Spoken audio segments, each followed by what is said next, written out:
IPL trade window open हुए करीबन 3 हफ्ते हो गए हैं और एक प्लेयर, एक टीम जिसका काफ़ी ज़्यादा नाम इस ट्रेड विंडो में चल रहा है, वो है संजू सैमसन।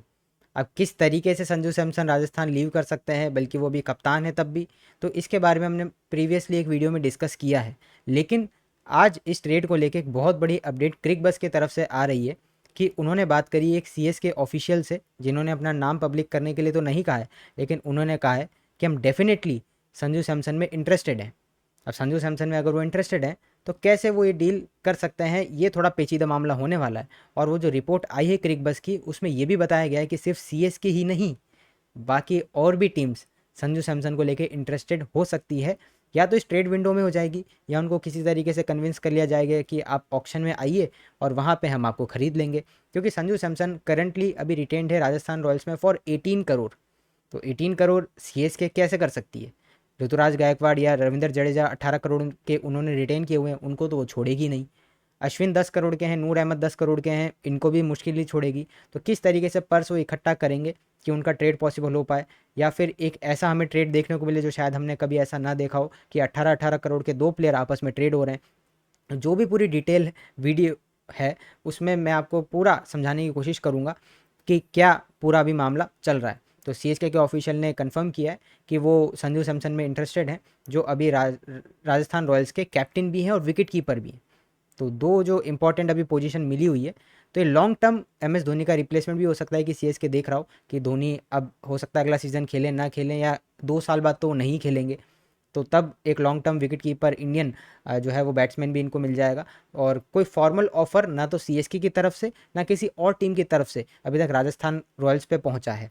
अब राजस्थान रॉयल्स क्यों इस डील को हामी भर सकता है, इसके पीछे अगर एक दो कारण बताएं, तो इस साल उन्होंने देखा कि रियान पराग ने कप्तानी करी, कुछ डिसेंट परफॉर्मेंस थे, कुछ नहीं थे, तो वो आगे जाके ये और भी फाइन ट्यून कर सकते हैं। वहीं पे अगर दूसरे फैक्टर की बात करें तो ध्रुव जुरेल के रूप में इनके पास में एक विकेट कीपर इंडियन बैट्समैन है, जो शायद से विकेट कीपिंग का जो एक होल बनेगा संजू सैमसन के जाने से, वो पूरा कर सकें। और वैभव सूर्यवंशी ने जिस तरीके से इस साल बल्लेबाजी करी है, ये देखते हुए भी राजस्थान थोड़ा अश्योर हो सकता है कि टॉप ऑर्डर में हमारे पास में एक अच्छा यंग इंडियन टैलेंट है, जो आगे जाते हुए हम और ग्रूम कर सकते हैं।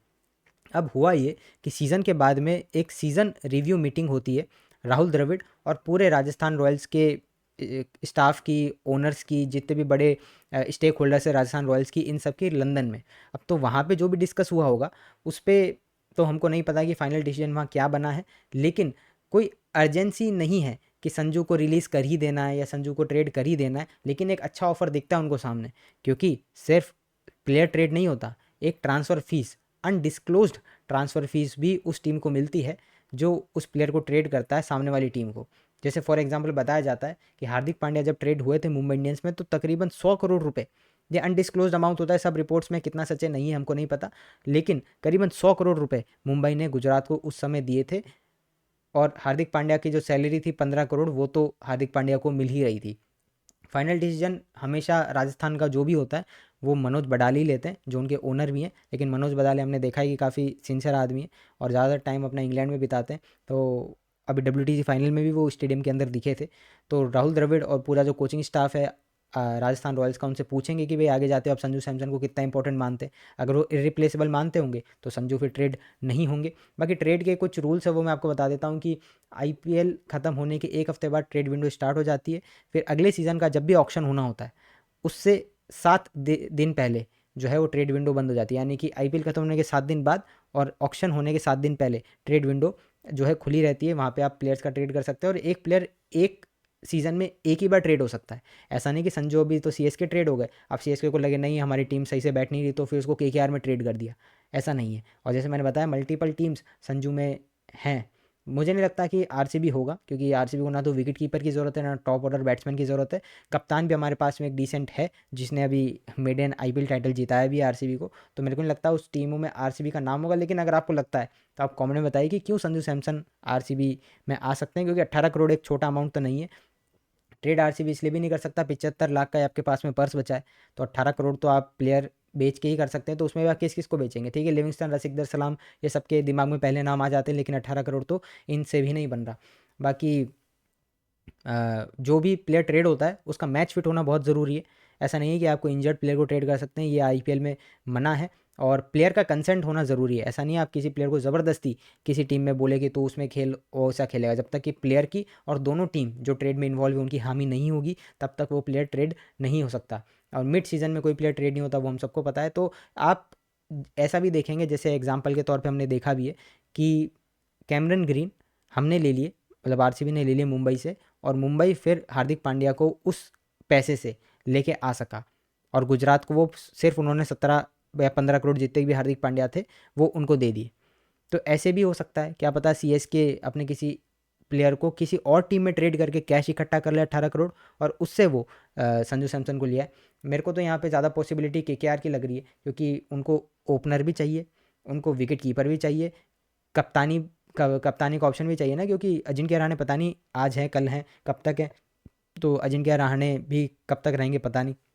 तो इन सब सिनेरियो को देखते हुए केकेआर भी एक काफ़ी अच्छा ऑप्शन है।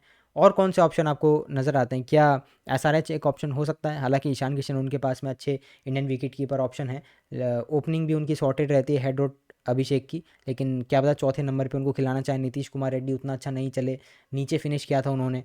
तो कुछ ऑप्शन आप बताइए कि कहाँ पे संजू सैमसन जा सकते हैं। बाकी सीएसके के साथ जो लिंक है वो कन्फर्म है, फॉर्मल ऑफर अभी तक किसी भी टीम ने नहीं दिया है राजस्थान को। तो इस पर जो भी अपडेट होगी वो हम आपको बताएंगे। लेकिन आरसीबी फ़ैन अगर आप हैं तो आप इसमें थोड़ा दूर से ही देख के तमाशा देखें, क्योंकि मुझे नहीं लगता कि आरसीबी अभी संजू की डील में इंटरेस्टेड होगा। बाकी जो भी इस पे अपडेट आएगी हम आगे बात करेंगे। मिलते हैं आपसे अगली वीडियो में, अगले लाइव में। इसी तरह से आप हमारे को सपोर्ट करते रहिए, स्ट्रीम को कर दें लाइक, जो भी वीडियो हम डालते हैं उसको लाइक करके आप शेयर भी कीजिए, और चैनल को कर दीजिए सब्सक्राइब। मिलते हैं अगली वीडियो में, तब तक के लिए गुड बाय और जय हिंद।